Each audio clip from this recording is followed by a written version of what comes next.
Welcome to Community in Code. I'm your host, Chris Reynolds. This is the podcast where we talk to the humans behind the commits. I'm here today with Say Reed, who you might know from a lot of places if you're in the WordPress ecosystem. Say has been involved in a whole lot of things. WP Water Cooler was a thing for a long time, a million years ago. 12 years. 12 years of the water Wow, cooler. really Yeah. okay. Mhm. And various WordCamps, speaking, doing stuff, and is now CEO of a thing called the WP Community Collective. Say, Yes. welcome. Tell us about yourself for those of you who have not met you. Hi. Thanks for having me on. I'm excited about your podcast Me too. because I feel like it was inspired by, I feel like it was inspired by a sticker, first of Mhm. all. And I love that. And then I also love that I sat next to you at PressConf and I saw your sticker and I was like, that's a great sticker. And so to be on the podcast that you just started after PressConf is very, I don't know, it feels really good. So Mhm. yeah, Yeah. that's all. The I'm sticker glad to in be here. question. The, I the don't know how sticker to in question. sorry. The sticker in question is a sticker I picked up at DrupalCon, and I've written about it in a couple different places. And the thing that jumped out at me, and I'd been playing with the idea of getting back into a podcast for probably a couple months, but Me too. I was having trouble figuring out like what I wanted it to be about. And I picked up the sticker at DrupalCon, and it spoke to me because that the sticker, it says "Come for the code, stay for the community," and that was the reason why I was in the WordPress ecosystem, and so it felt like really homey to me to see that in Mhm. the DrupalCon, and then you saw it and we talked about it, and it like, and then also PressConf itself kind of had this sort of more storytelling and more personal stories, and I sort of had like the epiphanies, like, yeah, this thing right here is what I want this to be about. I think that's great because I also believe that community is a really important part of what we're doing here. This is actually something I'm going to be talking about, not at WordCamp Europe, but at the Alt Control Org Mm-hmm. conference that's happening in adjacent. I don't know what Mm-hmm. the right word is. Um, on the free night, the night that's not the speaker sponsor party and the night that's not the after party. So in there, shoved in there is a really interesting conference, basically like a mini conference with some really interesting speakers and myself. And I'm really excited about that. I think that yeah, so I'm going to be talking about community a lot. I don't want to give too much away, but obviously I like community. I co-founded an organization called the WP Community Collective. Mm-hmm. So I appreciate that. And I think that WordPress's community is special. I know that it's like exceptionalism, right? I know the Drupal community is special to Drupal as well. But as someone who is like a half in and half out of dev, right? I used to do so much more dev, and I still do dev. I still do dev, but it's so different now than it used to be when I was hard coding themes. And the WordPress community seems like it's always really had a lot of room for people who were not just devs, although that's controversial and it's caused lots of problems. But that's something that I've always has really resonated with me, because I was never like a dev head, right? Like I've never Mm-hmm. worked as a software engineer, so it's like not my particular culture. And so the WordPress tech culture is sort of like this hybrid culture um, that really works for me. So I'm it's not that I'm like, I think Drupal is awesome. And I think that they have, especially they've made some interesting choices in their governance. Well, they've made, I don't know, there have been interesting choices in their governance. They have, different approaches to things that I think, honestly, I wish we were all talking more, like the larger community. And I think there's some folks, yourself included, who are really bridging that gap.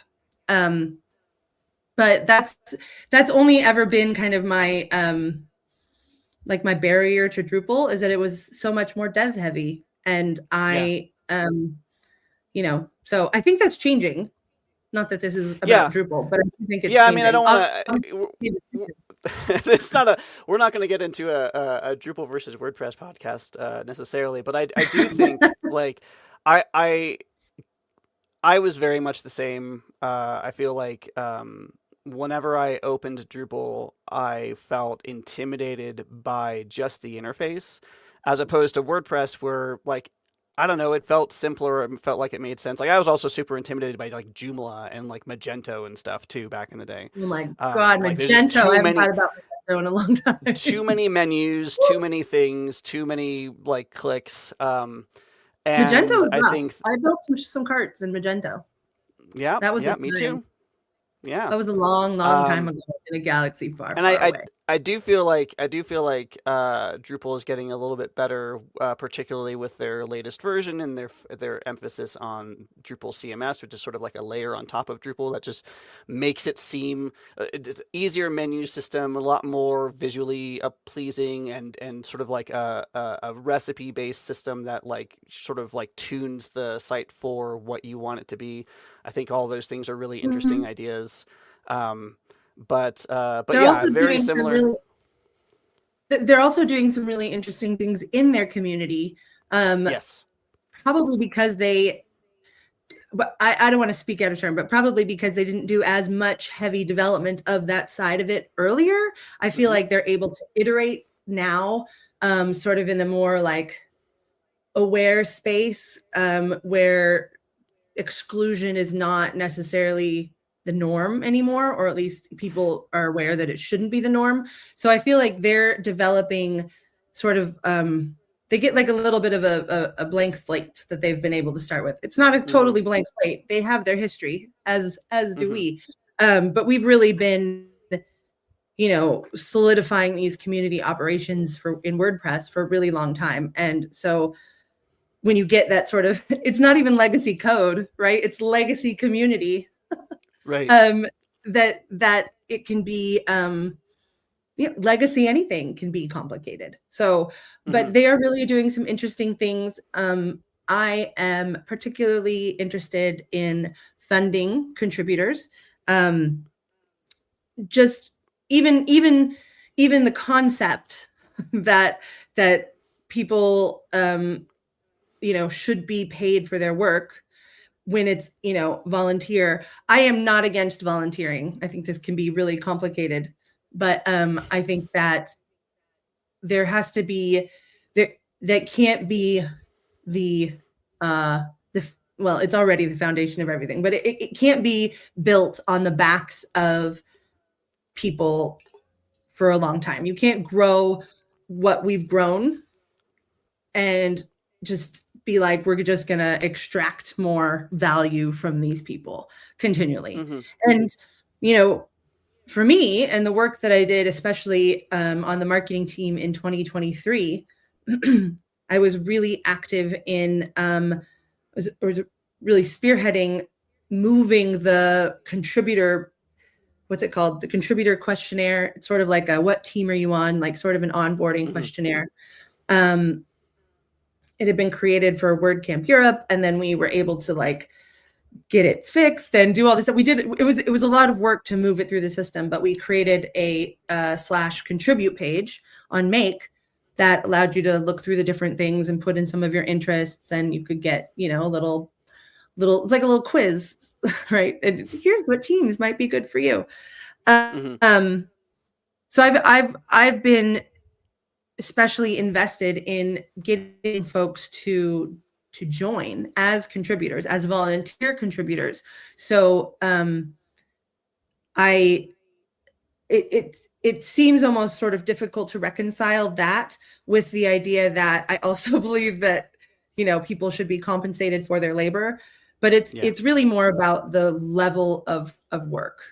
And it's about the fact that if the only people who are able to put in the time that it takes to spearhead something, or to be the rep for a team, or take a leadership role on a component or on a release, and if that time isn't, you know, someone who's been around for a while can't dedicate literally like their entire, at least, 20 hours a week, or even, you know, the equivalent of a full-time position to that work, then they become they're basically like they can't afford to take a leadership position in the community.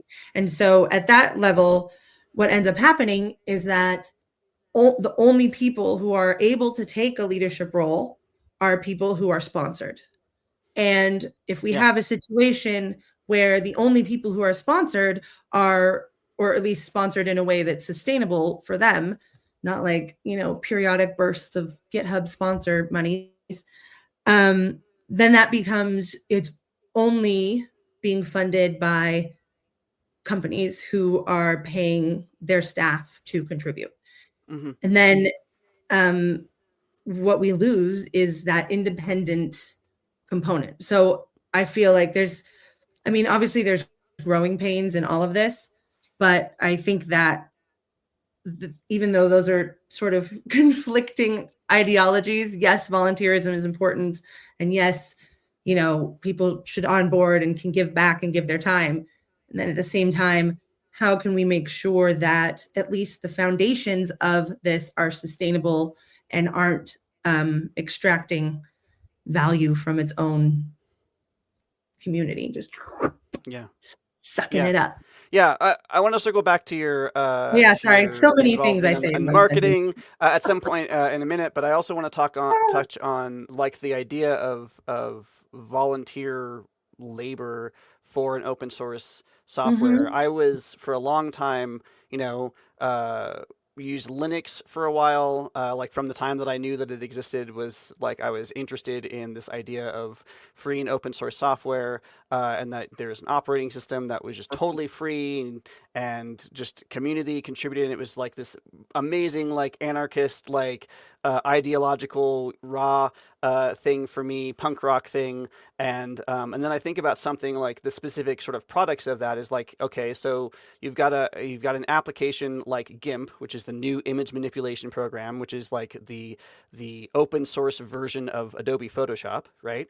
Adobe Photoshop, obviously everybody knows what it is. It costs hundreds and hundreds of dollars, or it's a, you know, Adobe Creative license that you have to subscribe to. GIMP is totally free. I don't have a subscription anymore. Yeah, right.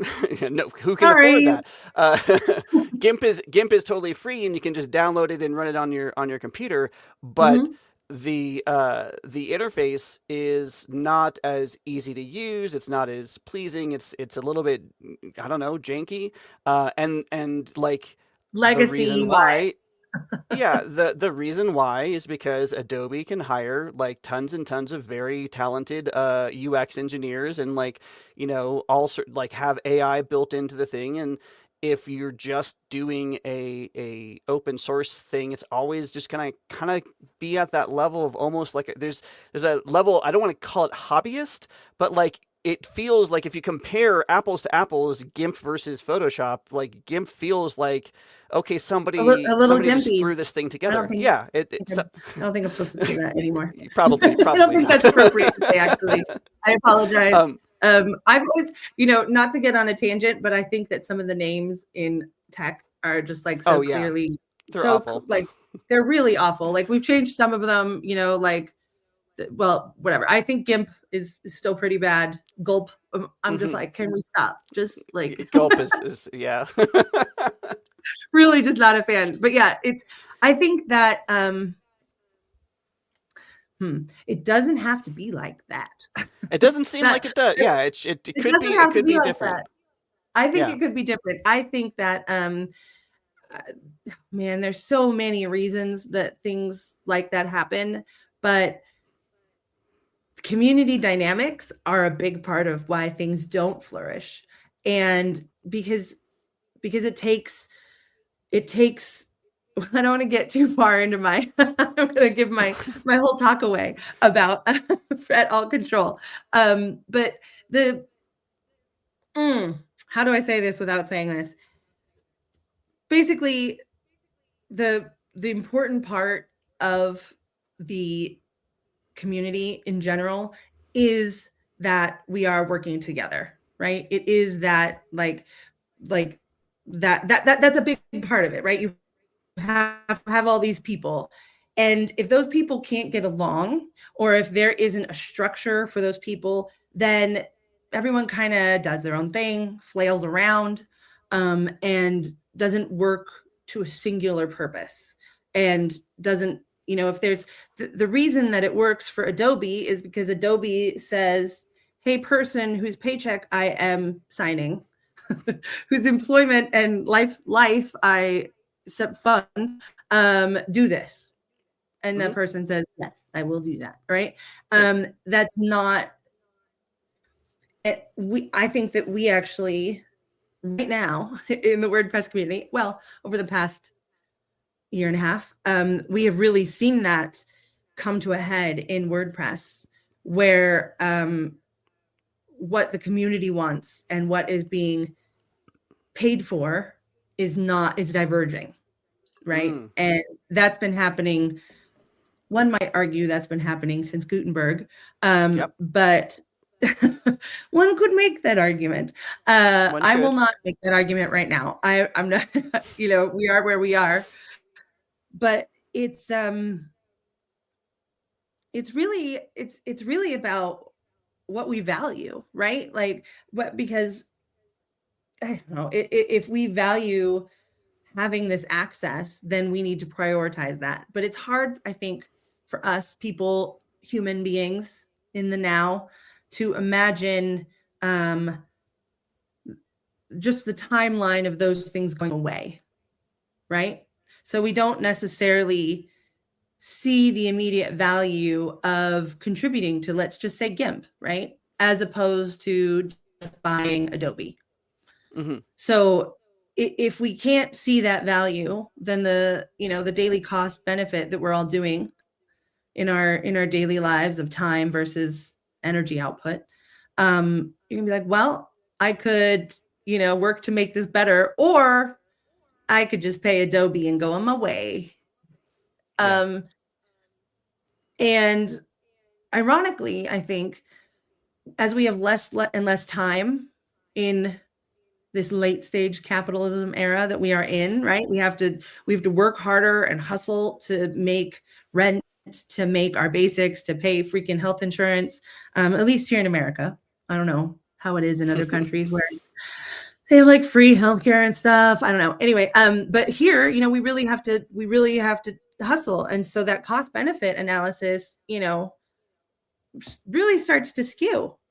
And it's ironic because it's like a self-fulfilling prophecy, right? It's like, Hmm. well, we could all work on this and make this better together, but because of capitalism, we don't have time, so we're going to put more money instead over here to fund the capitalism, which then makes it like keeps going, and now we still don't have time and they raise their prices and whatever. So it's this weird cycle that, I mean, honestly, we're sort of stuck in. Yeah, Like, I've thought about that recently too, about the idea that in order to actually contribute yourself, your time, your skills to some kind of an open source project as that is as all encompassing as a WordPress or a Drupal or whatever, um, you kind of need to be in a place of privilege, like just to yes, have have the freedom and flexibility and time to even think about that, because everyone else doesn't have that, so like it's exclusionary by right. default, right? Yes. Exactly. Yeah. And that is really that's really the problem, because then you're working with you've got this user base, this global user base, and this potential, all of these people are using it, potential devs, whatever, but the actual amount of folks who are able to contribute is much smaller, and they are much more similar. And so you lose right off the top a ton of diversity. And then just in thought and approach and life and needs, right? Like, even there was a dramatic argument about on Twitter by some community members about the value of small business websites, small business websites, and whether or not, taking a $5,000 job was worth anybody's time. But like, that's a huge world, right? That's a huge world of people who only have $5,000 or $500 to pay for a website. And then there's a whole world of freelancers and small folks out there who are like happy and making their bread and butter and on, these smaller websites. But, because they're doing that and meeting those needs of their clients, they don't necessarily have time to invest in, WordPress. And so, the people who don't even see the value in that world start to become the only people who are contributing. And that really starts to skew. So now we have a place of, like, already people are coming from privilege. And then we also have the people who are able to take the lead, who are able to show up to the meetings, who are able to like track all the information that's happening, are generally the people who are doing it as a job. So then, you have the question of, are they contributing as a user? Are they contributing as just an individual, as a volunteer? Or are they contributing on behalf of their company? And I don't begrudge a single person who works for their company, even if they work for Automattic, by the way, and they're contributing for them to, meet the needs of their employer makes sense. Like, it's their job. And I am not mad. Like, and that's fine. But we just have to accept that. We can't like sit there and pretend that doesn't exist. Just like pretending that volunteering like is something everyone can do. It's not. And, we've definitely lost plenty of contributors who have passion and talent and wonderful perspectives, because they have to go, make their money and pay their rent and do the grind. And especially when we have companies in the WordPress world who there's lots of layoffs, they're like, oh, go chase the AI, we lose those people even more. So now we're even losing people who weren't necessarily even being sponsored full time, but were at least in a company where being a part of it was good for their job, right? So we're losing people out of the WordPress industry altogether. And it starts to become, what product are we actually making, right? Like, and who are we making this for? We ask this a lot. I've been asking this a lot. Everyone asks this all the time. Who is WordPress for? And as if it's being made for the people who are this small sliver of folks, unless they're doing some super duper research focus group like inquiries, like really getting in there and talking to people about their needs, there's just not a possibility for them to understand the scope, right? Yeah. And I've seen that a lot in some of the folks who are sponsored, I'm just gonna say it, by Automattic, who are like, well, I'm making a hobby website to see what it looks like, or just test this out. And I'm like, turns out that's not generally the websites people are making. Like those, that's a blog. WordPress is really good at making a blog, just like right on out of the gate. Just turn it on and you got a blog, right? But it's all the other stuff, like format, custom post format. We're getting there with, blocks and whatnot. But I think part of the reason it's been such a slog is because the people who are able to build it, able to show up, empowered to show up, paid to show up, are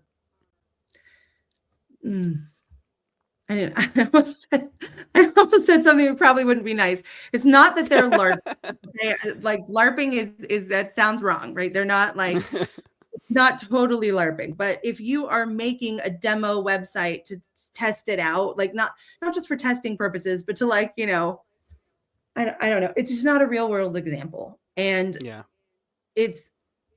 It could be solved. Like there could be, let's take, for example, the annual survey that is no longer done. That was already controversial.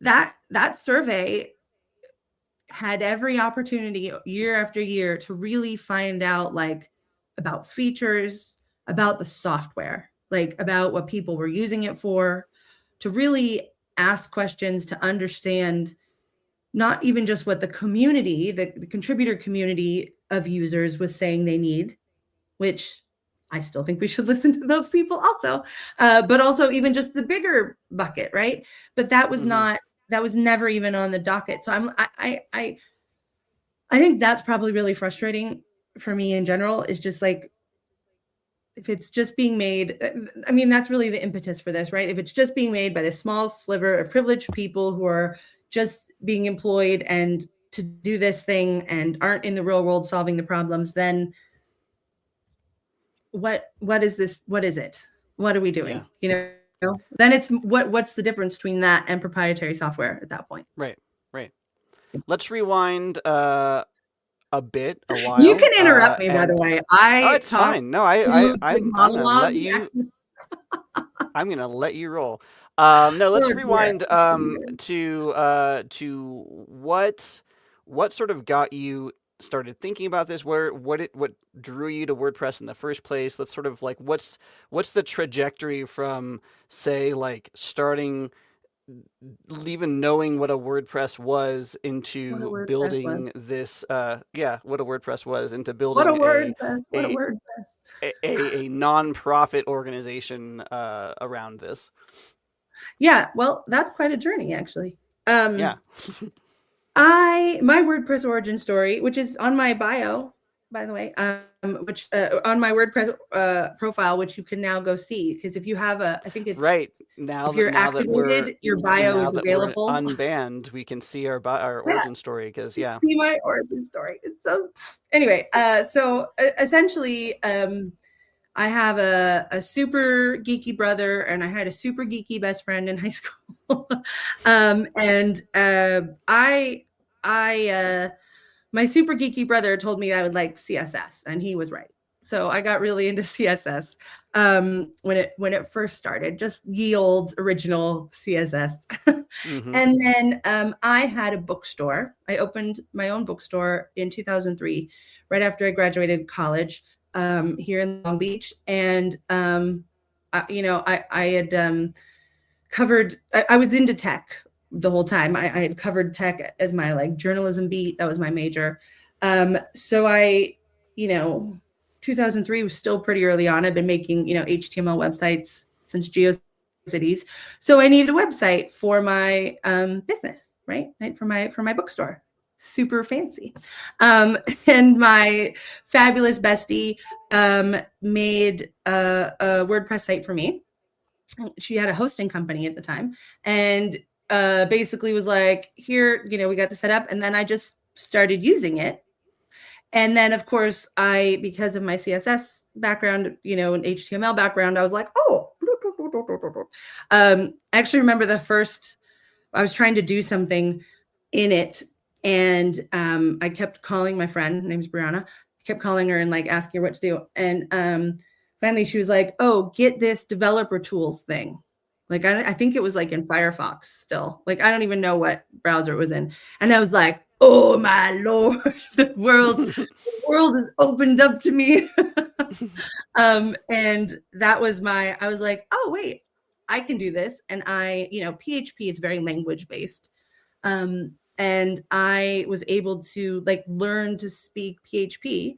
I already knew HTML and CSS. So again, this is me coming from it, not from like like I didn't come from C or like, whatever. Like I came from it from a language place, a place of language and design, I guess, from CSS. Mm-hmm. So really that's where that started. And then all the small business owners in the city needed websites, and I was just helping them because they were my friends and fellow business owners. And then they were like, well, let me give you some money for this. And I was like, well, okay. And it just turned into a thing because I'd always made websites, and I was like, oh, this is easy. I'd done lots of marketing, had lots of marketing experience. At the end of the day, a website is marketing. And I really just got into it as a user, and to build it and to use it. It wasn't until 2012 that I found the community. I had gone to a really boring business conference, and I was like, that was boring. And maybe there are other conferences that are interesting, like for things that I like. And I was like, oh, I really like WordPress. And I looked it up, and there was WordCamp Phoenix was happening in like a month. And I was like, I'm just going to go to that. No kids. I don't think I had a dog at the time. I was just like, bye-bye, going to Phoenix. And and this is actually funny. I was just telling this story to Aaron Campbell, or recounting this story with Aaron Campbell, because he was there, about that fateful WordCamp Phoenix.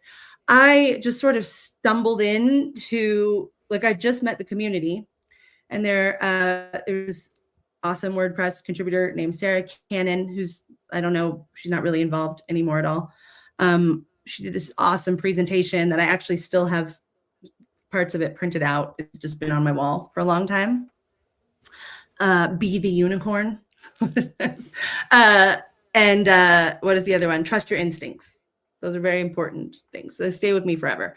But anyway, she invited me to dinner. And her friends just happened to be, Aaron Campbell and Mark Jakewith and Helen Husandi, and just literally, those were her friends. So I just went to dinner with them on literally my first night in the WordPress community. And I was like, oh, I did not know that this was like, I was suddenly like, knew all the people who were like in the inner circle of WordPress. So I just kind of jumped into the middle, and I worked my way out that way. The SoCal WordPress community was super active. There was a really, we had Phoenix there. There was WordCamp LAX. No, it was LA at the time still. WordCamp LA, WordCamp Orange County, which just, was going for like so long. There's just so many little WordCamps that were happening all over the place because it's a very, tight-knit place mm-hmm. here. And so I found my people and hung out with them. And then we started that group of people led by Jason Tucker started a podcast because he wanted to start a podcast. And he was like, well, let's start a podcast. And I was like, okay, let's do it. And then, it was we just did it. And then we just kept doing it. And I spoke a lot. I love teaching. I love talking to people. I started to teach small business owners. I used to teach people how to install, here's go to your quick install and do all this stuff before managed hosting or hosting for WordPress that is managed or mm-hmm, whatever we're supposed to say. So, I was making themes. I was showing people how to hard code stuff. So that's how I was involved in the community. In 2018, I applied for Matt Mullenweg, put out a little, hey, if anyone wants to, I'm thinking of putting together a growth council to talk about the future of WordPress. And I had so many thoughts about small business owners. I knew all of their pain points for onboarding, which I talked about a lot and is still being talked about, onboarding, usage, updates, like just all of the things, right? And I really, I think small business and small businesses continue to be like the lifeblood of the internet in general. And I really wanted to espouse that perspective because I did not see it being reflected even then, even in 2018. So I was nominated, or I was accepted, I guess, to the Growth Council, the Consumer Growth Council, where I met a bunch of other sort of leaders and thought leaders, whatever, in the community, like Yoast. Just some of it was a lot of executives. So, I'm just showing up, but we all have the same ideas about that. It was not necessarily the most fruitful of exercises, but got more involved with that and just continued to get involved. I actually took a long break after I had a baby in 2020, and also it was COVID, so there were no WordCamps. And then I got back involved at the same time that I basically actually I got more involved and then attended WordCamp San Diego. And it was after WordCamp San Diego that I realized I'd always recognized this problem, like from back in the Consumer Growth Council days. But I always thought that the foundation could solve this problem. And I always thought that the foundation should and would solve this problem. Like, I understand that they're a 501c3. Like I work and have done a lot of like strategy development. I've just worked in nonprofit world a lot. So, I know what is possible, what isn't possible. And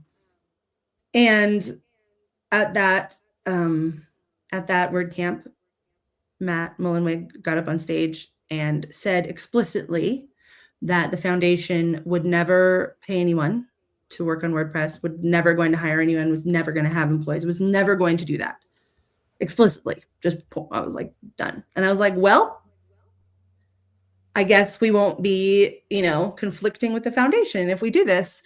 And so it was really the culmination of many years of thinking about it and musing about it and trying to solve these problems. But it wasn't until Matt said that he was never going to do it and confirmed it that I was like, well, we can do it then, because we won't be stepping on any toes. We won't be causing any problems.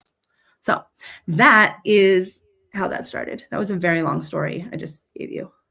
Yeah, and that's the origin of the WP Community Collective, which I think that for a lot of people, myself included, didn't realize that it was a thing until, shortly after September of last year, for some strange reason, when it became perhaps a little bit more important. What has changed for you, for the WPCC, in the last 6-ish or months or a year? Like what's new with like, because like you said, it's been around for a couple years, but there's definitely a renewed sort of focus, I think, now. Well, what we did was we were a 501c3 project of a nonprofit sort of entity called the Open Collective Foundation, which is separate from the Open Collective. It was like its own thing.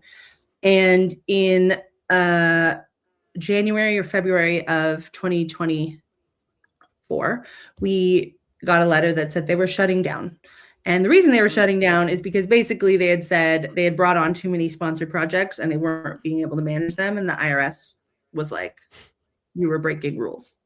And so they're like, okay, we close, bye-bye. So that's what they were doing. So starting in March of 2024, we weren't able to accept any other funds. And we tried actually to get, become a sponsor project at various other sort of these entities that sponsor different types of projects. There's a handful of them for tech, but there's lots of them for nonprofit in general, where they just basically serve as like the parent fiscal host, and then have sort of broader, like, oh, we sponsor projects that are social good. And then you can write your grants or whatever and get your grants for that. So we tried to do that. But because of our desire because of the proximity to open source, everyone was like, nope, sorry, can't touch that, because the IRS has, the United States IRS has been very selective and narrowing what is able to count as public interest. And so open source software in general, BASIC by itself, does not meet that threshold, which makes sense, which we won't get into, but it really does make sense. But so all of those projects were like, we can't, that is not going to work. So we spent most of 2024 trying to like figure out, what are we doing? Like, so we had to like stop kind of working on our projects, working on fundraising, working on developing, and try to like figure out where we were going to go. Like, are we going to continue the project? What do we do with this money? Like, what, and the expectations that people have given us. And I did so much research, so much research about nonprofits and open source specifically, because of the nuances there in US law, tax law, like tax law that got Al Capone like arrested and stuff. Like, they take it seriously, unless you're a church, which we are not. So I was out of the picture. Yeah, that's the next step. Yeah, it's already a cult, so now next will be a church. It's fine. Right. I didn't want to make it a cult. Not really religious organization. That's not happening. So basically, we landed on the structure of the mutual benefit membership organization with our designation, which we're applying for, which is 501c6, which enables us to work for the benefit of our members and our industry. So we don't have to essentially prove to anyone that our actions are benefiting the general public. That, so this is the really narrower world for that. It has to be educational, scientific, or I don't remember what the other one is, but it's not just like, oh, open source is science. Like, it doesn't work like that. I think that OpenAI recently switched from being a 501c3 to a 501c6, or they're in the process of doing that for the similar sorts of reasons. It's justifying it. Justifying OpenAI and ChatGPT as a public good is a little bit trickier than justifying it as a good for the people, the industry or itself. Exactly. Yeah. So I did the same research that OpenAI's lawyers did not get paid for it the same way. But we developed this whole thing, and literally it was so last minute. It was really sad. Like, the last date for us to transfer our funds, to be able to keep, like, if we didn't transfer our funds to a qualified nonprofit, if we couldn't find a qualified nonprofit to hold our funds, they were going to donate them to a nonprofit of their choosing. I was like, so we're just like scrambling. I'm like calling clients. I'm like, so want to spawn fiscal host hold some money for my tech project? So anyway, we finally found someone to hold the money and transferred it on the last day that we possibly could. So that went over there, and we're like, okay, no, we can't touch this. And then, because we had done the research and figured out we were starting the same organization, but the new structure of the 501c6 membership organization. So that didn't start until we actually filed the paperwork in November. And then we were also simultaneously working on our partnership with GoDaddy, because we had already been working on the partnership for the other organization, but they were like, okay, well, this is fine. We'll just, it was just the same thing for them. So we were literally scrambling to get our bank account and all the paperwork done and everything for the end of the year, so that they could transfer those funds to us, because they were earmarked for that year, right? So I think the final transfer went through on December 27th. So it was like literally like someone's on vacation, like sending a bank wire or something. So that was wild. And we really put together this organization, because we went from having all of the stuff made and we only had to worry about our programming, to now we have to worry about all of it, right? We are responsible for all of it: taxes, filing the taxes, all the paperwork. The Open Collective Foundation, they were the board, right? So our board meetings, we didn't have to file board meeting minutes with the state. We didn't have to do any of that, like administrative management. And now we do. And so we sort of like, we're like, well, this is what we're doing, throw it all together, and got that settled. And then as for the past, few months, we've been working on, what month is it? May. We've been working on getting all of that together.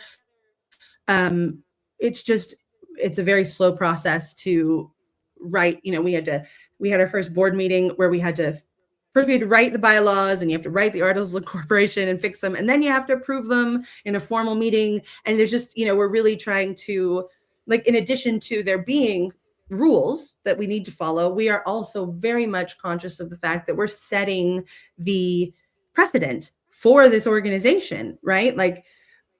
We're trying to do it right the first time, so that, as this organization grows, as the processes grow beyond just like, me, Courtney, and Katie, that we can bring on more people, that the members can be more participant in it. So I think we're building something really strong and really solid. I know we are. Actually, I don't just think we are. I know we are. And I'm really proud of that. But it is also very slow. So slow. What do you hope the WordPress community or WP community collective, like, what do you hope for the future? Like, what are you striving for? What is the sort of the goal, or the like a mission statement? Well, I mean, we have our mission statement, which I should probably have memorized and be able to recite to you now, but I do not. But I can I can talk to you more about our ethos and our values. Sure.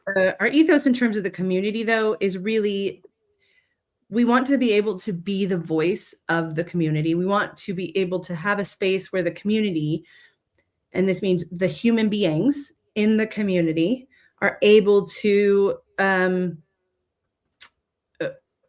communicate, collaborate, work together, to, figure, like speak with a unified voice as well. Because this is a lot of that the issue that's come up, right, is if, you've got individuals speaking over here, and then you have a big company over here, those things speak louder than the individuals who, have to go to the store to get dinner later, and don't have, all that. It's for the same reasons we were talking about earlier.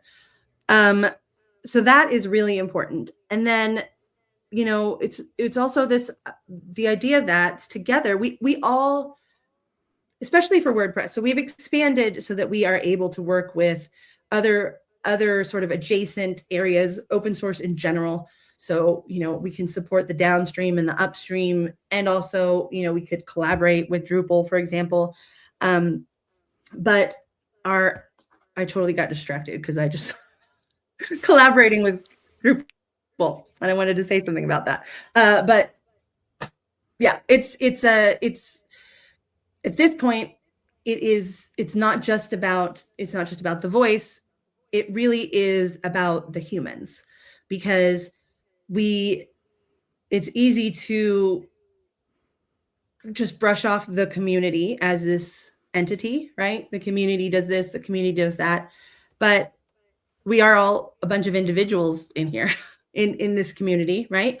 And we're not a thing, we're people, and we need to be able to, support ourselves as people, be understanding as people. So we're really just sort of leaning into that, that we are the community collective and not the software collective, right? So we're not. And ultimately, yeah. And ultimately, one of the things that I think that I mean, you talked about it a little bit earlier, but just to be absolutely clear for anyone who's listening who hasn't had conversations with you or isn't in the WPCC Slack like I am, I know that an objective or a goal is this idea of, like, if you like actually sponsoring, like, in fiscal, like, dollar bills, people to contribute to the project as a whole. Like, that's something that as you said, the foundation and Matt said that will never happen. We have this new organization where it's built and structured in such a way that would actually support that. So that money from GoDaddy and anybody else who's, like, contributing to the financialness entity of the collective, what they're contributing to is potentially being able to sponsor projects like the Drupal Association is able to do for projects within the Drupal ecosystem. Yeah. And, going back to that same, like, what do we have to contribute. Like if we don't have 5% of our time or whatever, even just using Five for the Future as a framework, sure, why not? 5% of either my time or my money is like, this much, right? And it's like, I can give that to the project in fits and starts. But what if I combined that with yours, and then we were able to make that into something that supports someone to do those things? So it's really about, it's not exactly crowdfunding in this concept. It kind of is, but I think is it called Kiva? It's like the loan. I don't know if that's the right word. Yeah. But it's the micro loans where it's like, everybody puts in like $2 and then they're able to give this loan to, obviously we're not loaning people money. We're paying them. But, they're able to combine that money and then give that loan to somebody. And then, so it's like many hands make light work, or a bunch of drops of water make the ocean, or, whatever that is. I combine my time in the form of dollars, and you combine your time in the form of dollars, and we put those things together, and we put those together with the rest of our collective friends, maybe some sponsorships from some companies, and then we're able to do things with that we all want to do with that. And so a lot of our process has been on, or a lot of our work so far has been on developing the process for our membership, our organization, to be able to weigh in on that and say, what do we, the collective, want to do? What do we want to fund? What is important to us? And so we're developing ways, we're hopefully launching those soon we are launching those soon, not hopefully, ways that the membership is not allowed to, but empowered to discuss those and approve things, and be like, yes, we want to do this. And so it's not just fellowships. So fellowships are a more long-term investment in like a person and their expertise. So for example, if someone was working in, let's say, security, right, they would want to, that's an important area. They might, they might not just be working on the security team. Maybe PHP Code Sniffer needs some help with some feature that's happening, right? So they could really be sort of representing that topic, that area of need, as opposed to just being funded to do this one thing.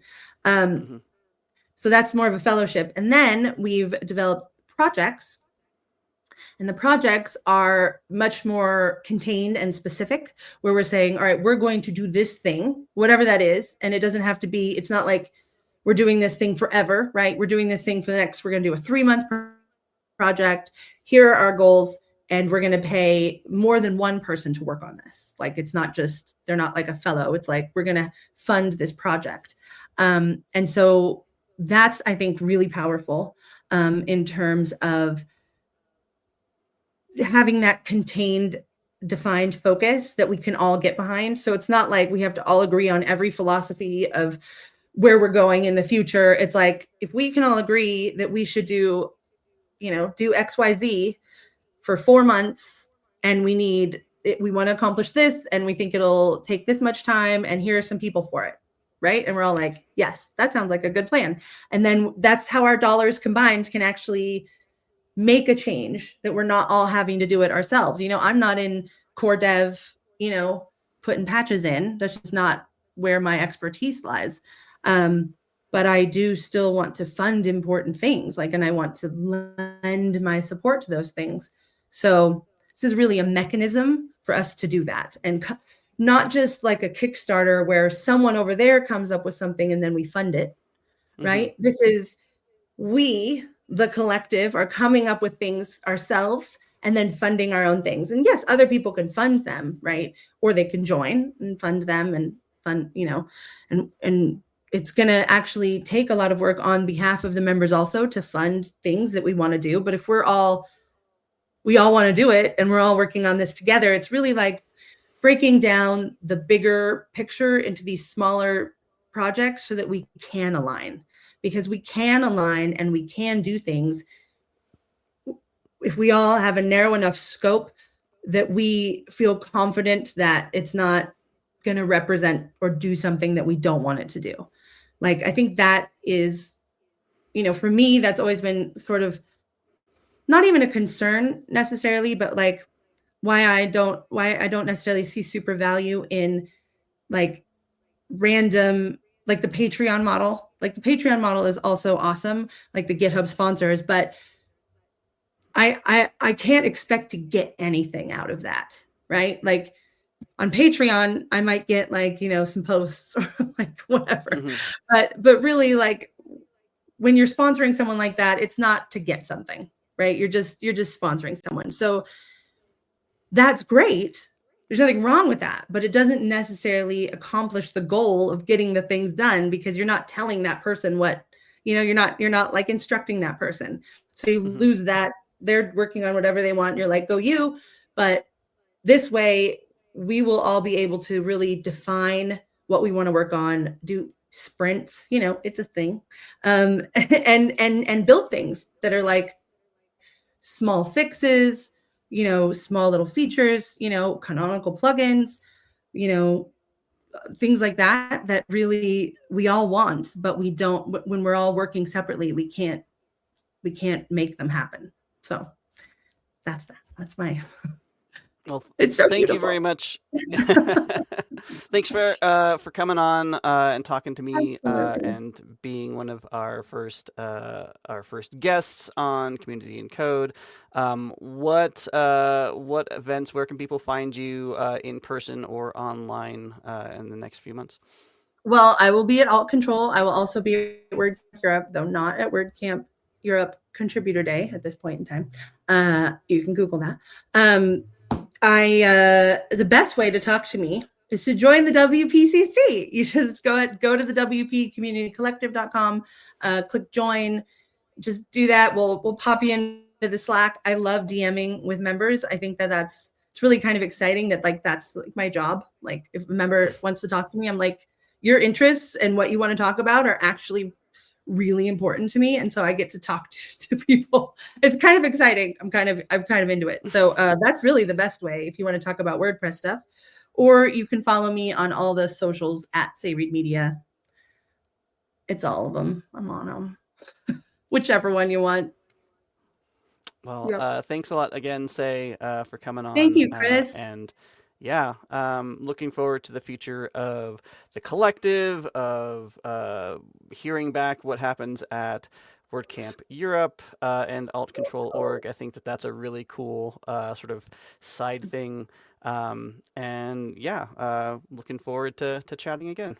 Me too. Talk soon.